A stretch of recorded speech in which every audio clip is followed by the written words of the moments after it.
This presentation by Michelle Busch-Upwall was given as part of the 2021 BYU Women's Conference.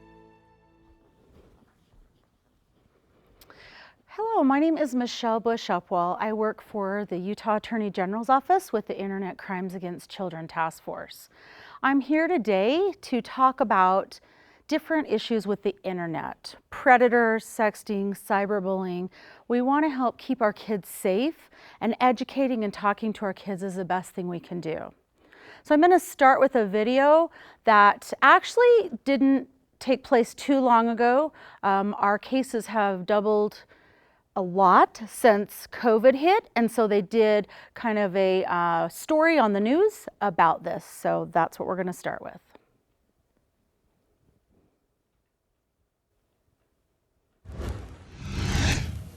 That's something that I'll have to deal with for the rest of my life. He completely destroyed me. The KSL investigators have uncovered a disturbing trend, a sharp increase in online child sex crimes in Utah during 2020. Each of those crimes leaving survivors like that young woman there changed forever. Investigator Brittany Glass rode along with the men and women tasked with catching these online predators to get an inside look at how they're doing it. I was always a depressed kid. I hid it very, very well. I was always anxious, always looking for my next boyfriend, just someone to talk to. In June 2017, then 17-year-old Kiara Holm was struggling. So I posted on the Whisper app. She was living in St. George and wanted out of the house. And this guy had messaged me. He had told me that his name was Carter. He told me that he was 20 years old and that he lived just a half hour away from where I was staying.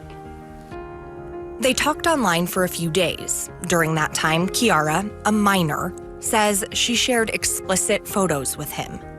I was a teenager. I loved the attention. I loved people telling me I was beautiful. The man hiding behind Carter's profile was actually 37-year-old Raymond Burke from Phoenix, Arizona.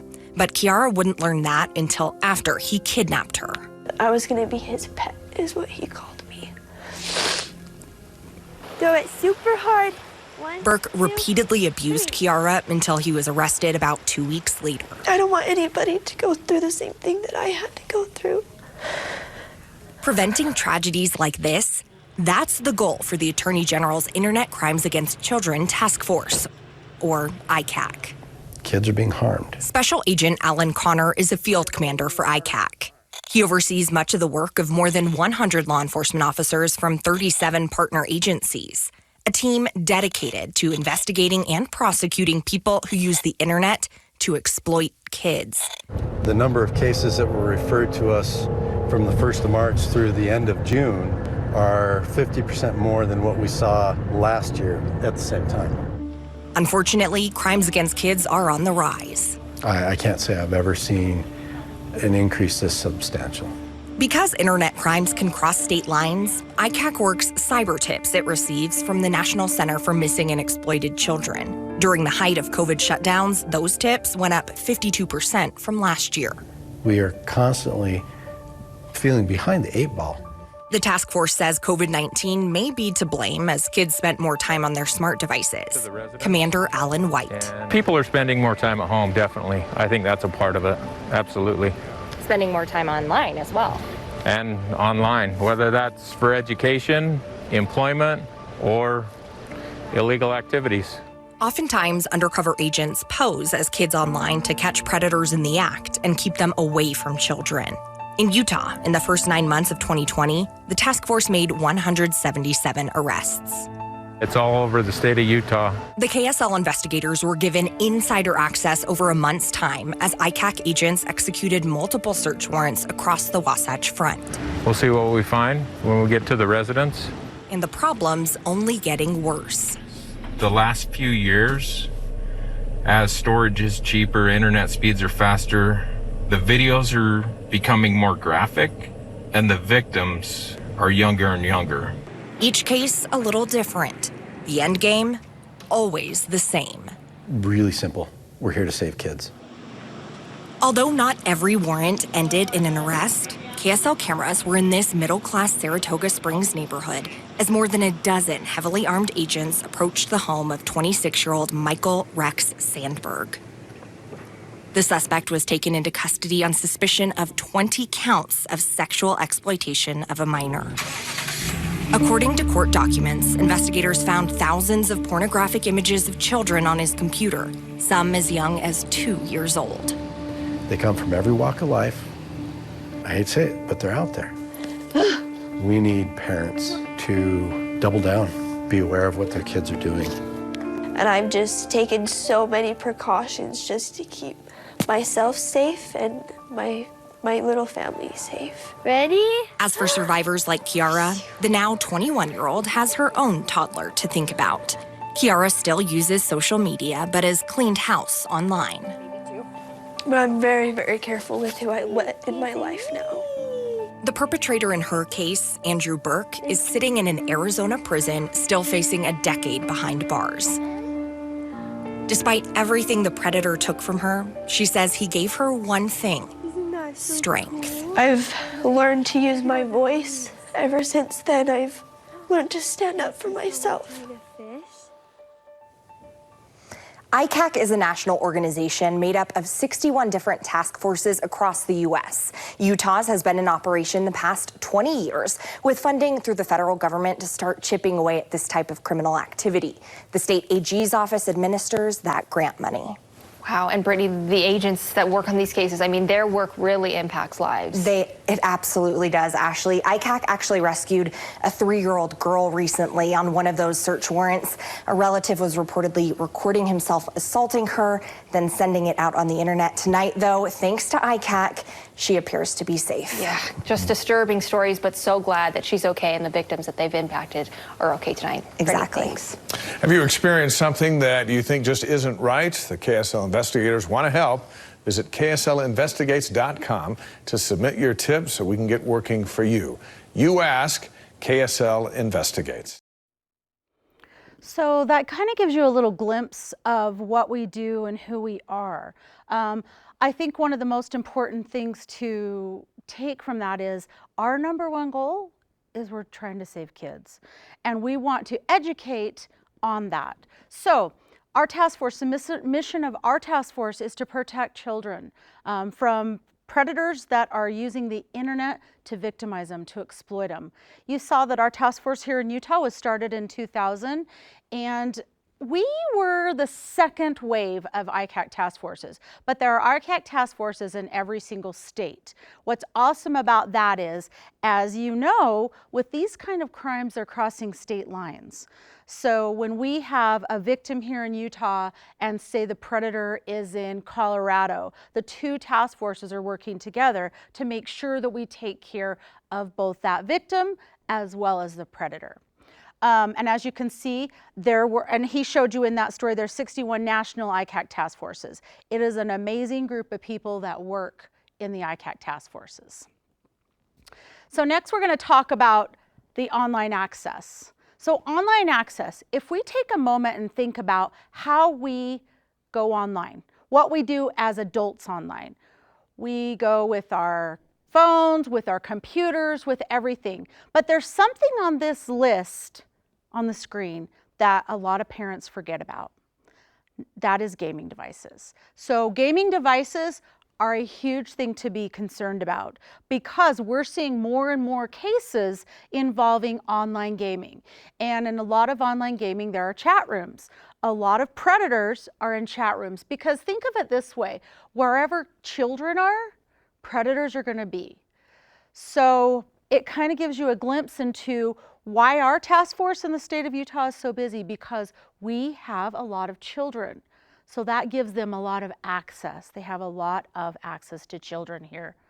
So gaming devices, thinking about that, make sure we're not here to scare you, never get on the internet, never play online games, but to educate, to watch what your kids are doing. Online gaming devices, one tip is a lot of these chat rooms where online gaming devices are, kids will turn on the cameras And so when they're in these chat rooms, predators are able to see inside the home. They're able to see the child. So number one, making sure that they don't have access to that, making sure that maybe you turn off the camera, you put black tape over the camera, not giving a predator access to your home.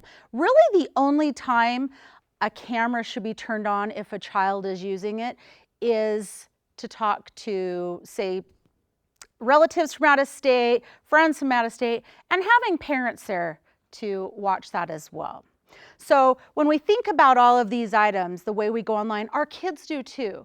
But understand, we also need to know when we're talking about online access, make sure that you know as a parent how it works, how that phone works that you're handing your child, what apps do what. Making sure if your child wants Snapchat, making sure you understand how Snapchat works. So it's really important when we're talking about online access, making sure we understand it as well as when we hand it to our child. So we're going to talk about what our kids do online. They do the same thing we do, but they are so many steps ahead of us, right? As adults. They know a lot more. So we need to make sure, again, understanding. Apps are huge. Apps are where kids are. Apps are where predators are. I'm going to talk about a couple, just the most popular ones, but really understanding how they work. And a lot of kids like Snapchat. So say your child wants Snapchat, make sure you download it. Make sure you understand how it works. Make sure you know the benefits, make sure you know the risks associated with anything that you're giving your child access to. So I put this stat up here because it's just interesting when you look at among 0 to 8-year-olds, 72% have used mobile devices, which enables them to apps. The reason I put that up there is because so many people think that they don't need to worry about any of these topics until their kids are in high school. Well, as we know, it's younger and younger. We have had cases of kids sending inappropriate videos, images, sexting cases as young as elementary students, 10-year-olds. So we have got to start having conversations, talking to our kids about this, and not just one conversation. We've got to talk to our kids over and over and over because it evolves and it changes. We've got to continue to have these conversations with our kids. Keep open lines of communication. That is the most important thing we can do with our kids, is educate and keep those lines of communication open. So I'm going to talk about a couple. I put Kik up here first because many parents don't know about Kik, but Kik has exploded with predators. In the video you saw they had mentioned the National Center for Missing and Exploited Children. So that they send us cyber tips. What that is a lot of people you can go online, you can make a cyber tip line report, and also like places like Snapchat, Facebook, they all report to the National Center as well. And they send each state that is involved the cyber tips. So we have seen an explosion in Kik. And Kik is really dangerous when it comes to predators. There's a lot of predators on Kik. And what happens is a lot of times kids will be chatting with somebody on a different platform. So say they're chatting with them on a gaming platform or on just some chat platform. And a lot of predators will send the kids over to Kik because they can talk to them one-on-one. So understand, if your kids have Kik, you need to really, really look at Kik. Kik is a dangerous one for our children to have. The next one I'm going to talk about, YouTube. Because YouTube, everybody uses YouTube. I use YouTube. You want to have any question answered, you can look it up in YouTube. But YouTube also relies on its users to report inappropriate material. So oftentimes what happens is pornography, child pornography, it becomes blended in with a lot of these YouTube videos. Inappropriate material is easily accessible by kids. So be really careful about YouTube. And even there's a lot of ones that are made specifically for kids. And so parents oftentimes think that that is 100%, I can give them this like a Disney or whatever. But understand that there is still a way. There's still a way for predators to get in there. There's still a way for child pornography to get in there. So making sure that we're watching that, we're monitoring what we kids do, especially younger children, so that we can start when they're younger, and then gradually as they get older, they understand it a little bit better, and we can have these really tough conversations. So next is Snapchat. I leave Snapchat for the end because Snapchat is huge. It's very, very popular with kids. And why? Because kids think it goes away.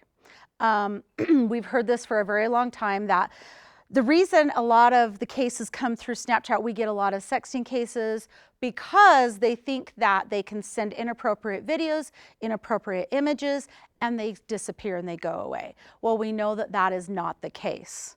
We know that, I mean, we're getting these reports, so obviously it's not the case. We know that as it evolves, and on the next slide it shows there were 4 different apps that were developed pretty quickly with one another, and they were all apps that would save all of the images and videos on a camera roll. So if somebody had one of these apps on their phone, and not all of them even exist anymore, but there's new ones on a daily basis. And so if they have these kind of things on their phone, what happens is they send a snap, the person on the receiving end gets that snap, gets the video, gets the image, they can save it. The person sending it has no idea. So what happens is we see that, and then we see a lot of the cyberbullying and sexting cases that are happening and just going through the roof. These are huge. Sexting is a huge problem here in the state of Utah, as other states.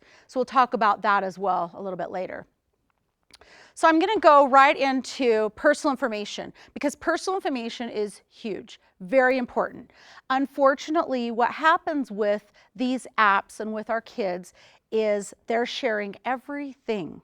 They're not turning on their privacy settings, and they're telling too much information. We kind of call it the generation of oversharers, because they're telling everything they do from the minute they wake up till the second they go to bed, as well as giving out personal information that is really dangerous. One example of this is when school starts at the beginning of the year and the midterms, things like that. You look on a lot of different things. I looked on Instagram, for example. So I wasn't friends with any of these kids I was looking at. It was junior high and high school students. And so I was able to see on about 95% of them, they were posting, taking a picture of their entire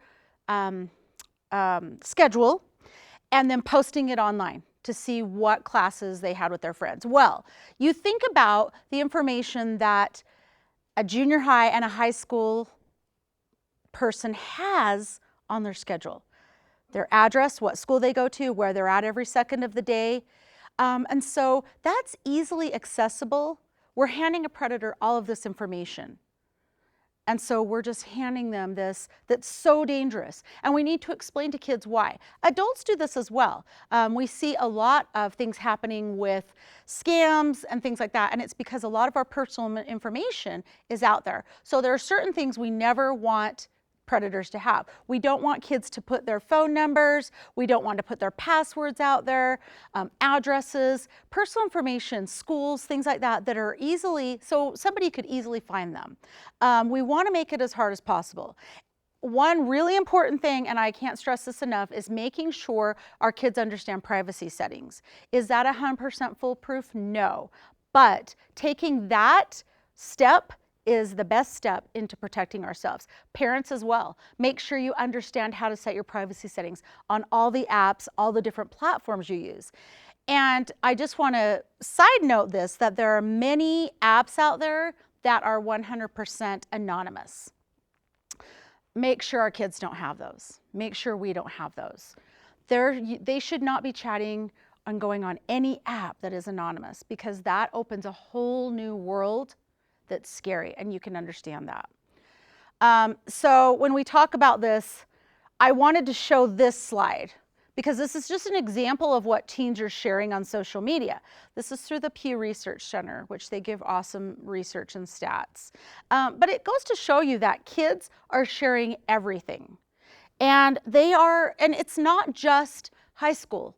We're talking about elementary level clear up through college age until, you know, we're talking about minors, so 17 and under.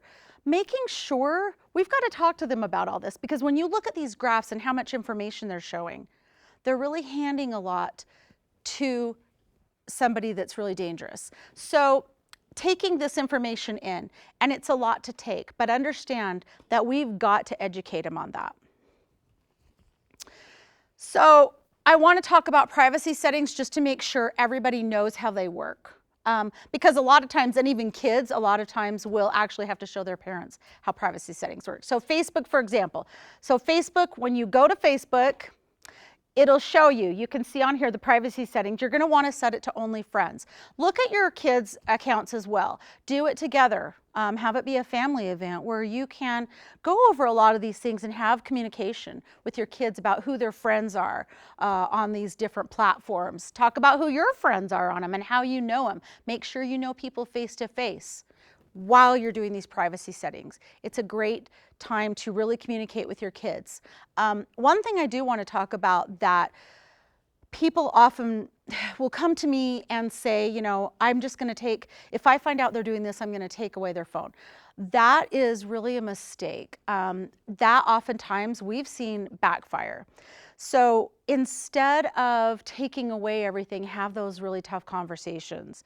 Because unfortunately, when we take away everything, are our kids going to continue it? Yes, they're going to do it, but they're not going to tell us about it. They're not going to talk to us when it's really important stuff to know. So we're going to go into friends list. I bring friends lists up because we often think that, okay, well, my privacy settings are set, so that's perfect. Well, no, here's the problem that we see with kids. So kids accept anyone and everyone on their friends list, even if they have privacy settings. Why? Popularity. It's really important to have all these likes on your pictures, things like that. So it's a status thing with a lot of kids. Well, the problem that we see on that is when we have friends that we don't know who they are, we're not just talking about our friends list, friends of friends. So as you watch this, keep in mind, it goes friends of friends of friends. So if we're posting something inappropriate, if we're posting something that we don't want somebody to know, the next slides will show you how quickly that turns into and what it turns into. So 6 friends can turn into 8,000 friends because we talk about friends of friends of friends of friends. So really go over friends list, have a conversation with your kids about their friends, because what comes next is predators. Do predators say, hey, I go to this school with you, I'm in this class? Yes, they do, because what happens is they'll access that personal information off their friends or off their friends' pages, and they'll be able to find out information so that they can tell enough information that that child thinks, yeah, I know who they are, I can trust them, they go to my school. So really have those conversations. Going right into online predators. This is what we deal with on a daily basis. You look at these 4 people on this slide, and I always ask this with a live audience, and I say, who's the online predator?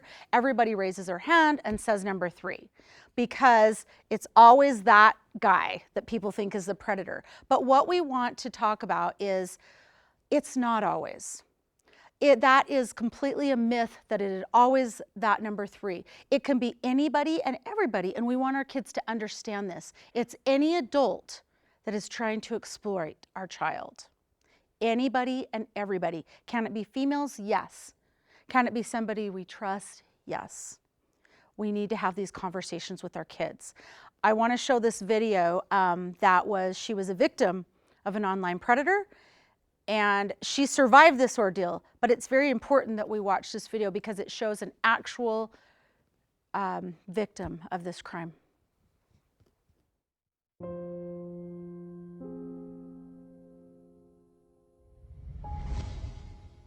My name is Alicia Kozakevich, and when I was 13 years old, I was abducted by an internet predator. In 2002, I was totally clueless as to the dangers of the internet. My daughter was sitting in a common room, talking to a box. Mm-hmm. Yeah, to my mind, that's what she was doing. all of the knowledge of the world is able to be gotten now through the internet. Alicia had been engaging in online discussions with Scott Tyree, who was then a 40-year-old computer programmer from Herndon, Virginia. He was interested in sadomasochistic activity. He wanted to be a master for teen slave girls. He was looking for a child to make his sex slave. And Alicia was just starting to use the computer at that time and starting to use the internet and to engage in discussions of a sexually curious nature. And she talked with him about some of these activities, which I'm convinced she had no idea what he was talking about. And then on New Year's Day of 2002, we were having a family dinner. And between dinner and dessert, as I was clearing the table, Alicia went up to her room. And we called her down for dessert, and she was gone. I trusted him wholeheartedly. He was a friend, no matter what. He was my best friend and confidant. Tell him anything. He had the answer for any question. I remember opening the door and feeling the wind bite my face and being at the top of the hill and hiding behind a tree. And when I said, you know what, why am I here? You know, my senses came back for a moment, why am I here? And I went to turn around and he called my name. So when he brought Alicia to his home, he immediately abused her and then videotaped that abuse. And he broadcast this to his friends, to his network. And it was one of those individuals who saw this activity that reported it to law enforcement. Well, he held me captive by a chain to my neck and a locked collar for 4 days. And he had a dungeon in the basement. And I mean, let your worst nightmares come to your mind, and that's what happened. You know.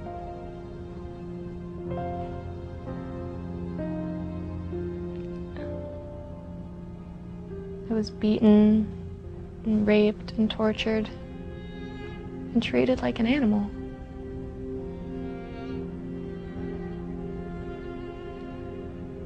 The rescue now.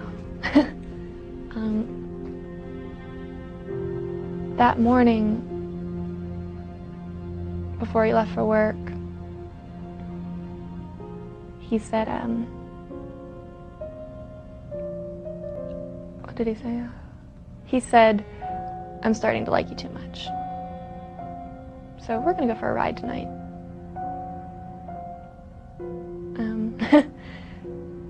At which point I knew that it was do or die. At the time the FBI entered Tyree's residence, Alicia was chained to the floor in his bedroom. She had a locked collar around her neck, and she was wearing just her panties. And the FBI immediately gave her a jacket, and she was very frightened. They came in and busted down the door, and I was relieved, extremely relieved, once I saw those 3 letters, FBI, on the back of their jackets in bold yellow letters. I mean, that's not a feeling you can describe. It's being at the end of the rope, feeling like you're about to die, and then somebody saying, oh, no, you get a second chance at life, here you go. And I feel that I was rescued for a reason. And that reason is to save kids from the same thing happening to them, to show them that it can happen to them, that this is real, this isn't a horror story, a movie. This is real, these people exist.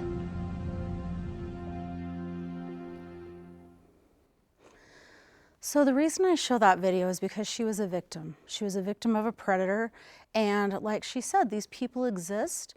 Oftentimes, kids think they can never become a victim of a crime such as this. And unfortunately, anybody and everybody is vulnerable to this. These predators know how to groom their victims. They know how to talk to their victims. They're very good at what they do. So that's why we need to educate and talk to our kids. So when I talk about conversations, we need to talk about the risks at every age. We need to start young kids. Here's what we look at when we're talking about young kids. And we need to start as soon as they're picking up devices. Usually it's about age 3 that they're picking up iPads, playing games, even if it's mom's phone. We need to have them as soon as they're playing these games. Because do we only see predators on teen and tween platforms? No.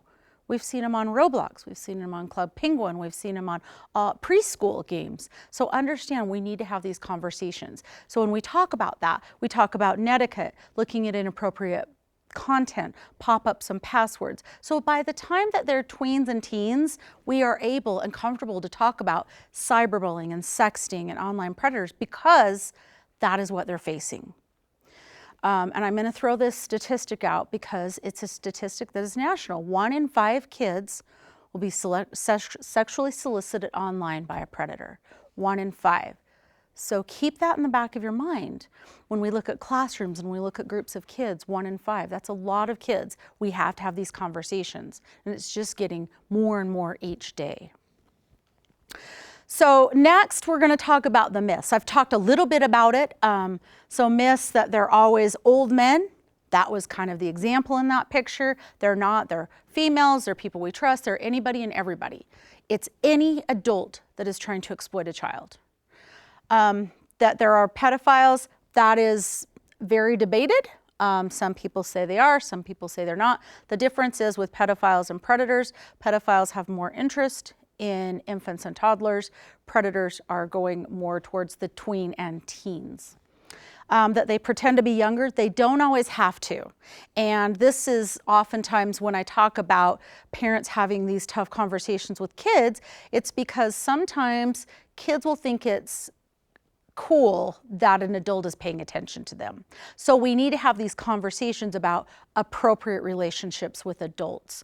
And when we have those conversations, the part of the reason we are is because if we don't, they will have them for us, these predators. So they don't always have to pretend to be younger.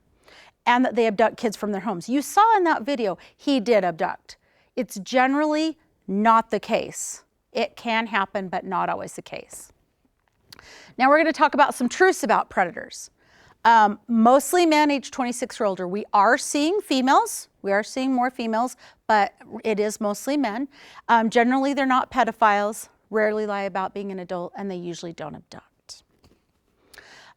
So when we talk about internet sex offenders, the reason I show this slide is because a lot of times people have this preconceived idea of what a predator or an internet sex offender is.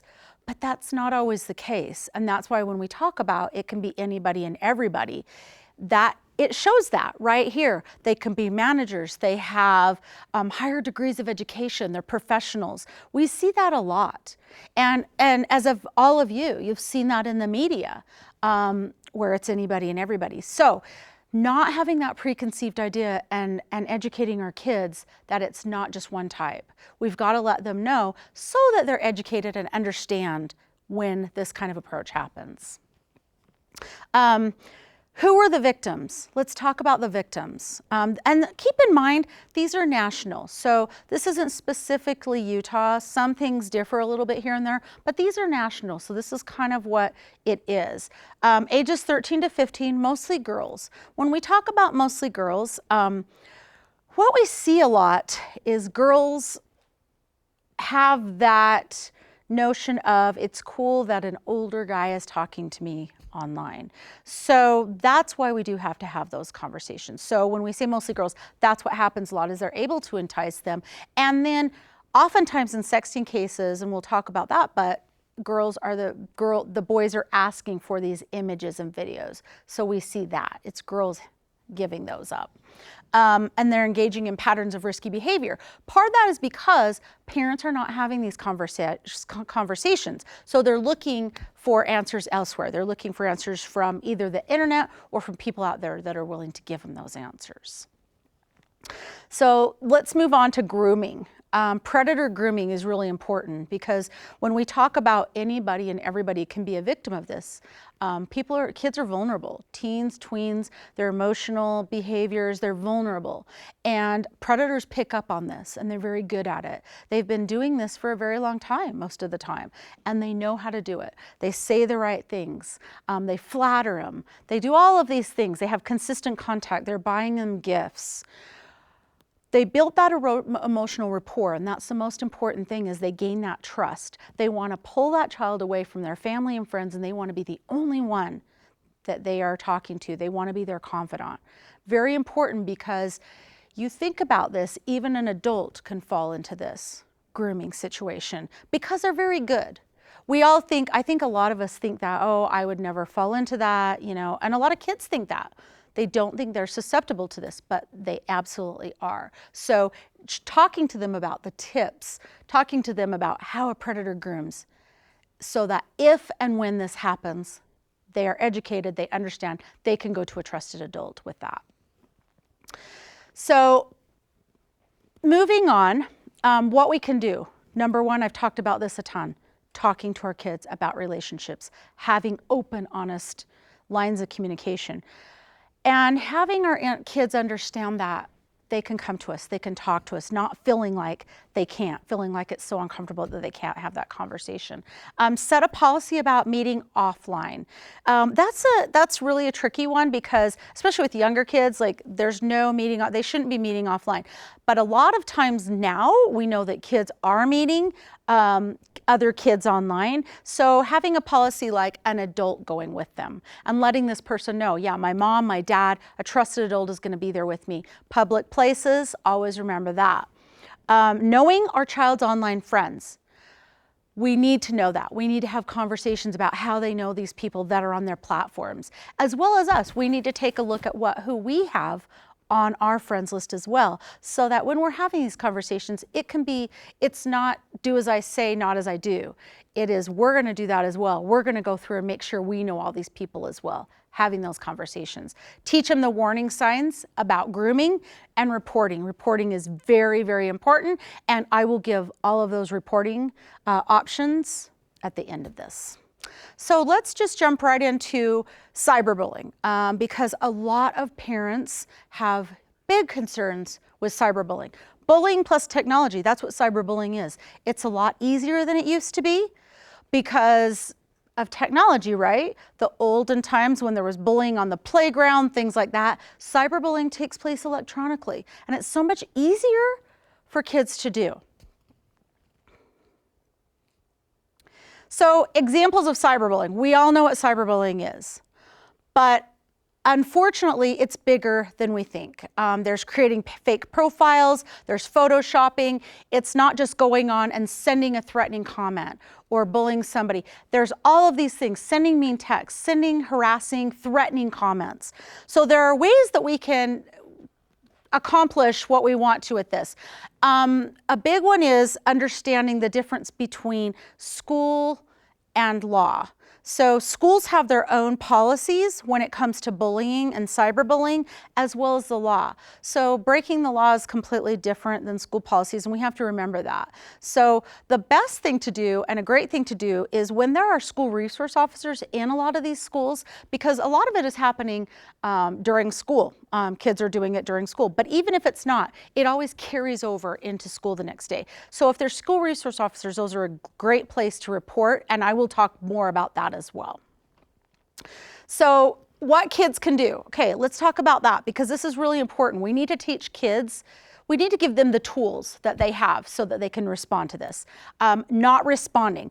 Oftentimes kids want to say something back. Well, we don't want them to do that because then in turn they become the bully. It goes into this vicious cycle, and that's what it becomes. Blocking communication, making sure that they feel comfortable if they're talking to a parent, and you can show them how to block that communication with this bully so they can't keep doing it. Whatever platform that may be, if it's on an app, if it's texting, whatever it may be, helping them block. Saving the message. This is really important because that's the evidence that this is happening. They've got to save it. A lot of times kids will erase things as soon as they get them, but then nothing can be done. So making sure that that evidence is saved. Refusing to passing along bullying messages, because then in turn they become that bully as well, and standing up. That's the most important one. And I want kids to understand it. Is that the harder road to stand up for somebody being bullied? Absolutely. It is, but it's the better road. We need to teach kids to stand up for others and make sure they use their voice if that person being cyberbullied can't. So the difference between cyberbullying and the traditional schoolyard bully, I kind of talked a little bit about that, but it's electronic, it's easy. You're behind a phone, you're behind a computer, you can be anonymous, it can be in groups. That's why it's so easy and so prominent, because they don't have to do it face to face. All of these different things, lack of supervision, right? No onlookers, no teachers, no whatever it may be. And the end one, the parental ignorance of technology, and that's why I talked about at the beginning of this, why it's so important to understand how our kids' phones work, how to understand how these apps work, downloading them, experimenting with them with yourself, so that you understand, so that you don't have that ignorance of technology. Cyberbullying, I just put these statistics up because it is very alarming and it's just increasing and going up. So looking at, teens reporting being cyberbullied, 52%. And as you're going down here, average age to own a cell phone and use the internet is 11.6. So it's younger and younger and younger that we're handing our kids these phones. They're using it, they have the technology, and they have all this at their fingertips, and they're very young and they're not being educated on how to do it, as well as the dangers associated with it. So I'm gonna jump into sexting, because sexting and cyberbullying go hand in hand. They're always crossing over in most of the cases. So 1 in 6 teens have received a sext. And I'm gonna show this quick little video as an illustration.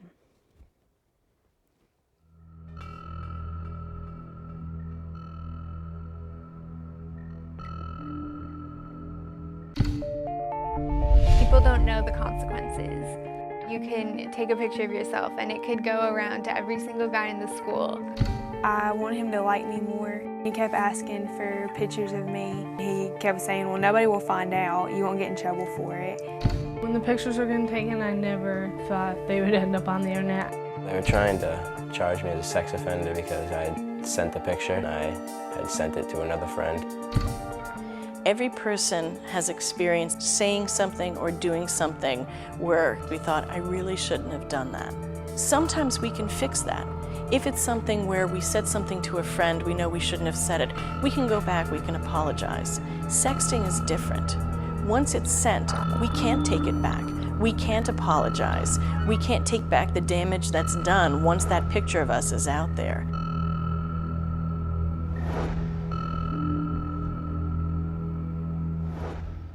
So I show this video because when we talk about sexting, that's what kids oftentimes don't think about, is once it's out there, it's out there.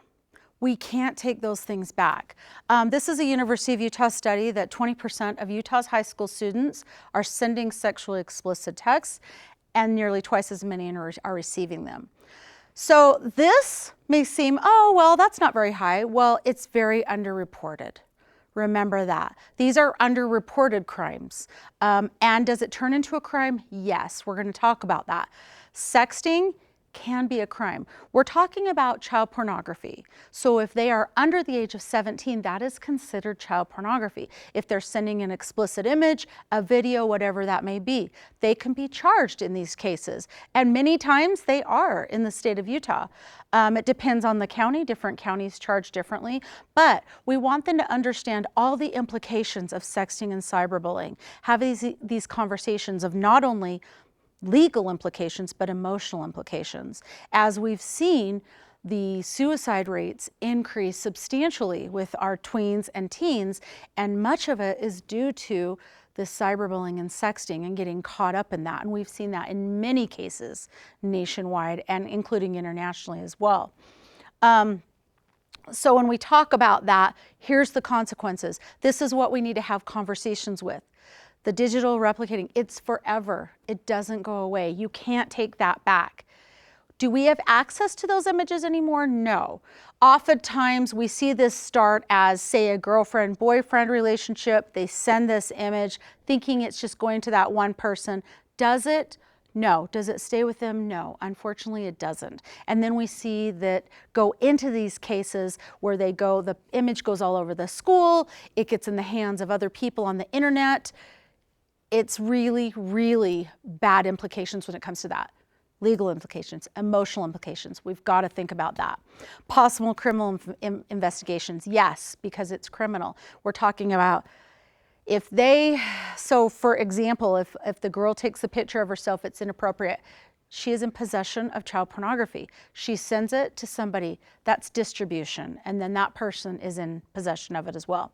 Now, I do want to make this clear. A lot of times I'll get questions on, people will say, what if my child receives one of those images accidentally? I mean, they didn't ask for it, it just comes on their phone, because as we know, these images a lot of times will just fly through a school and go on everybody's phones. They're not going to get charged, but they do need to report it.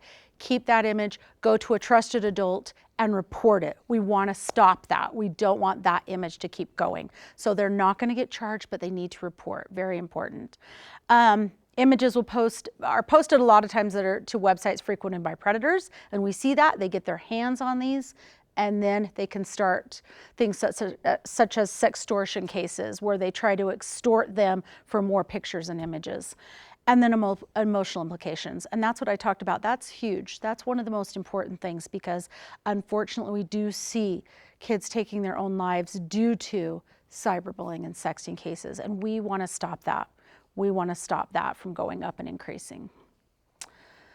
So communication, why? Because of course, when we talk about this, it's so much easier to say things behind a screen than it is face-to-face.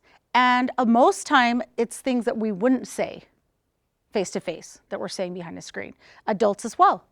Adults are saying things, a lot of times we do see that, unfortunately, with bullying with adults, and it's the same thing. And so kids are learning this as well. So we've got to be that person that talks to our kids that is the example. We don't want to be that person. We want to be the example so they understand the complications.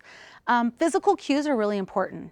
Eye contact, voice. We lose all of that when we're using the digital communication with the bullying and cyberbullying. Inhibitions, insecurities, as we know, especially teens and tweens, they do have some inhibitions and insecurities. Well, all of that's lost when it comes to the internet. And there's no guarantee who we're talking to on the other end. You know, we are a trusting society, and we like to think that everybody's telling us the truth when they're talking to us via chatting or wherever it may be. But unfortunately, that's not the case. And so we want kids to have these tools and be aware of when these kind of things happen. So the most important thing, hopefully, that you gain out of this presentation is talking to your kids, paying attention, take action. It's so important. I can't express it enough. These lines of communication, keeping them open, because we want to be the ones that our kids are coming to. We want them to feel comfortable enough to tell us when something's happening, when something's wrong. So remember, please, please communicate, educate. That's what we have in our power to give our kids and to keep them safe. So I just put up here some internet safety tips. These are great things to remember. And since, you know, all the COVID stuff has hit, we've kind of adjusted a little bit because more and more people have been at home for this entire year. I mean, as I said before, our cases doubled during COVID. And so remembering that as we're at home, people are starting to make their way back into schools and work. But remember, even as that happens, these kind of crimes are increasing. So even though that's happening, remember, they're still going to be increasing. Even if kids are going back to school, they're still going to have access to our kids one way or another. So making sure we're talking to our kids, we're educating ourselves on technology, monitoring, setting boundaries. These are all very important things that we have to remember. As well as using a secure and safe secure internet connection. A lot of times people don't go into like a McDonald's and you use the public Wi-Fi. A lot of predators do that. And it's really, that's really tough because if kids are doing that, they're going in there and using that, it's really an unsafe way to communicate. So, and at home as well, making sure our Wi-Fi is locked so nobody can get into that. Be aware of predator grooming. Look out for changes. Look out for behavior changes that maybe our kids are exhibiting, and asking them, talking to them, seeing if they're pulling back from friends, from family, really keeping an eye on those. We know our own kids. We know what their behaviors are. So making sure that we're looking at that and keeping control of that. Understand, kids may hide things. We know that. App hiding is huge. A lot of parents don't want them to have certain apps until a certain age, and understand that they may be able to hide that. There are many things out there that can hide apps. Say your child has 2 calculators on their phone. Well, we know that that's unnecessary, so they may have a calculator app that is hiding other apps. So really take a look, be aware of what's out there. Again, that's educating ourselves onto what is available for us and our children. Looking for strange numbers and making sure we know who the friends are. I told you I would talk to you about how and when we report. So up here on this slide, number 1, local law enforcement agencies, they have jurisdiction, and we work with most of the local law enforcement agencies in the whole state of Utah. So we have access to that as well, but they're number 1. You want to report to local law enforcement. School resource officers, I talked about that because a lot of times kids in schools have a great relationship with the school resource officer, and they feel very comfortable with telling them if something like this is happening to them. So that's a great place as well. Number 2 is the Utah Attorney General's Office Internet Crimes Against Children Task Force website, and it's Utah ICAC at agutah.gov. And our tip line is 801-281-1211. And then the National Center for Missing and Exploited Children, amazing place, great place to report. You can make a cyber tip line report, and that's the website. You go on, there's a big red button that says make a cyber tip line report. So say your child is being, somebody's trying to exploit them online, say through Instagram. So you can go online and report that. You can report any information you have about that person as well as your child, and then that information will go to both places involved. Or if it's all in Utah, it'll all come to us. And then a couple of great resource, commonsensemedia.org is really great because it's a place that parents can go, and it's not only social media, it's not only apps, it's all different kinds of things, movies, TV shows, so that you can look at, it has age appropriate levels for everything, what parents need to be aware of, what risks there are involved. So it's a great resource to go to if you have any questions and what's appropriate for the age level that your child's at. I just want to say this again. I said this at the beginning of the presentation. Our number 1 goal in ICAC is to save a child. And that is what we're here for. And that's what we want to do. So I'm going to put my contact information up here. If anybody needs anything, any information, anything further, please email me, call me. I would be happy to help in any way I can. Thank you so much.